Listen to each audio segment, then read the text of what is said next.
Bonjour à tous, bienvenue sur Sensation. Je suis aujourd'hui avec Thierry Houle, responsable régional Amnesty International Haute-Normandie et animateur du cercle d'action à Bernay. Bonjour.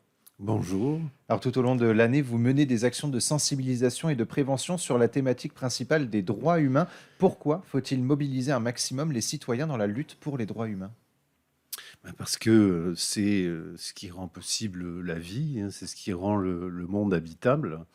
Et par conséquent, la Déclaration universelle des droits de l'homme, qui date, on s'en souvient, du 10 décembre 1948, hein, est le moteur finalement, hein, de notre activité, de nos actions, de nos campagnes, parce qu'il faut pouvoir défendre l'humain en tant que tel. Et vos actions et thématiques sont diverses. Parmi elles, vous avez décidé de vous attaquer à la Coupe du Monde au Qatar. Alors qu'est-ce qui se passe au Qatar justement pour la préparation de la Coupe du Monde qui débute le 20 novembre? Eh bien, le Qatar a été désigné donc pour mettre en œuvre cette Coupe du Monde, hein, il y a une dizaine d'années.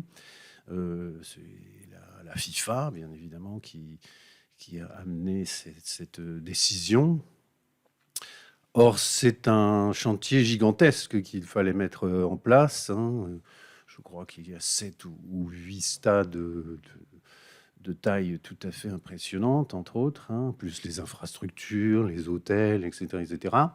Donc, ce sont à peu près 2 millions d'ouvriers, mais aussi d'employés de maison employés, qui sont employés là-bas et qui finissent, comment dire, et qui subissent des conditions de vie tout à fait euh, inacceptables. Votre campagne s'appelle Ramener la coupe à la raison.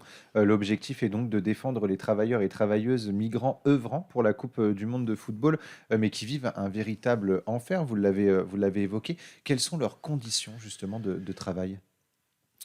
Alors, ils peuvent, sur les chantiers, ils peuvent travailler 7 jours sur 7, hein, plus de 12 heures par jour, dans des conditions de sécurité qui sont évidemment tout à fait insuffisantes. Euh, Avec un salaire aussi inexistant? le salaire est un salaire minimal, si on peut dire, hein, ça va être quand ils sont payés, qui est à peu près de 300 euros, hein. Et c'est un pays évidemment où les températures sont extrêmement élevées, hein, donc ils subissent aussi ce travail dans des conditions vraiment très difficiles. Alors, les citoyens peuvent bien entendu signer la pétition, hein, qu'on peut retrouver sur le site amnesty.fr.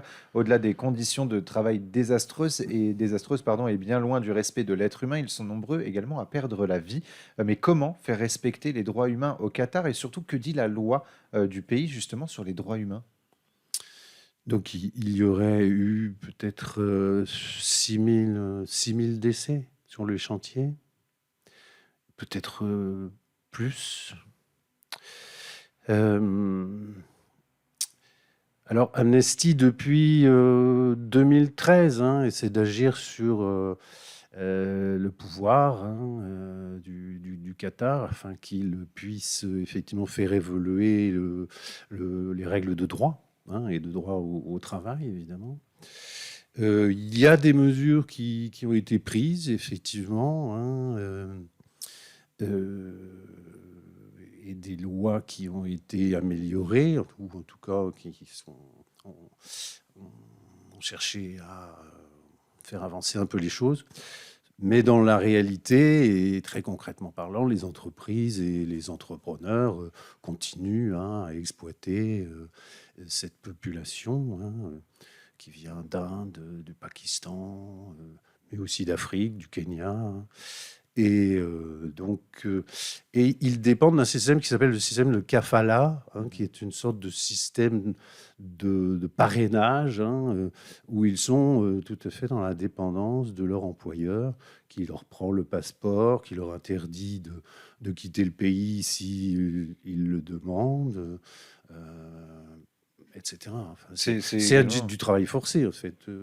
On a également une privation justement de mobilité, puisqu'on leur confisque du coup leurs passeports, donc ils ne peuvent plus Tout à sortir fait, du oui. pays. Il y a notamment différents documentaires et reportages qui ont mis en avant ces conditions de travail des migrants et migrantes. Finalement, ce qu'il y a sur le papier est bien différent de la réalité sur le terrain. La Coupe du Monde est organisée par la FIFA.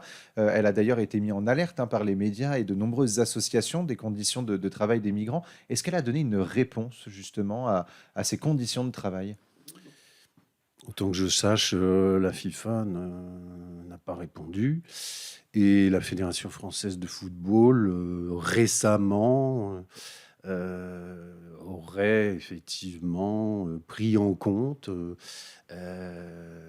les demandes, c'est-à-dire soyons vigilants quant aux droits des travailleurs, et en particulier dans les structures qui devront accueillir l'équipe de France. Et avec une Coupe du Monde qui débute le 20 novembre, est-ce qu'on pourrait pas considérer que c'est un petit peu tard pour réagir justement de la part de la FFF?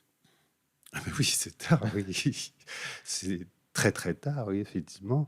Et d'ailleurs, Amnesty International interpelle encore aujourd'hui le footballeur Karim Benzema, hein, pour lui demander justement qu'il prenne position par rapport à ça, cette situation tout à fait inacceptable. Et quelles ont été justement les réclamations d'Amnesty International sur la Fédération française de football? Qu'est-ce que vous leur avez demandé? Bah, qui prennent position, hein, et qu'ils. Alors, comment il s'appelle cet entraîneur, Didier Deschamps? Didier Deschamps.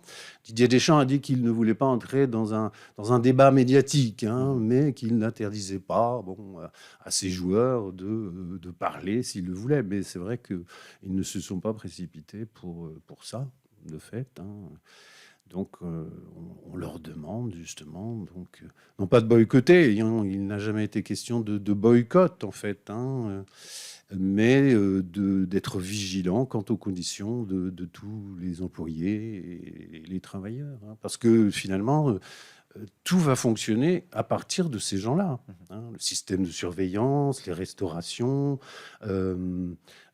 les chauffeurs de taxi, enfin, ils sont 2 millions sur place, hein, et ils vivent dans des conditions effroyables. Alors, les autorités du Qatar montrent des structures nouvelles, effectivement, et presque idylliques, hein, où on logerait les travailleurs. Et puis à côté, on voit des taudis, des chambres qui sont surchargées, enfin, qui sont, comment dire, enfin, surpeuplées, Oui. hein, avec des cafards, des bêtes partout, des conditions d'hygiène effroyables.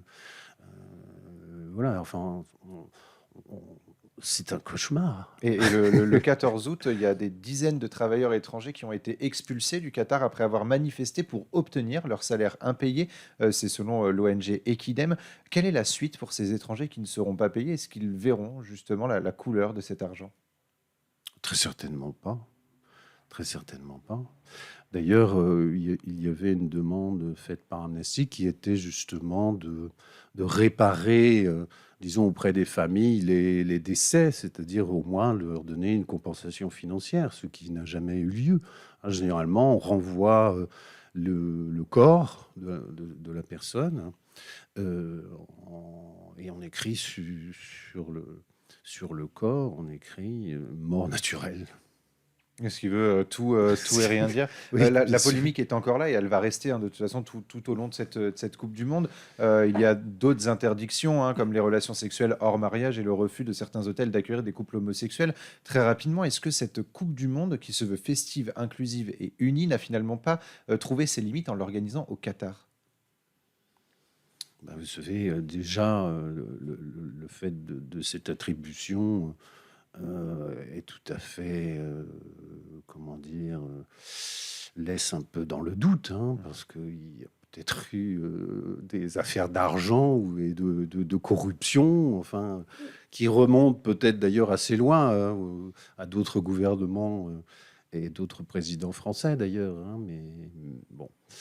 Voilà. Et on peut de toute façon retrouver plus d'informations sur le rapport. Donc ça s'appelle Ramener la coupe à la raison. Merci Tout à beaucoup fait, oui. Thierry Houle d'avoir été avec nous sur Sensation. Je rappelle que vous êtes responsable régional Amnesty International Haute-Normandie et animateur du cercle d'action à Bernay.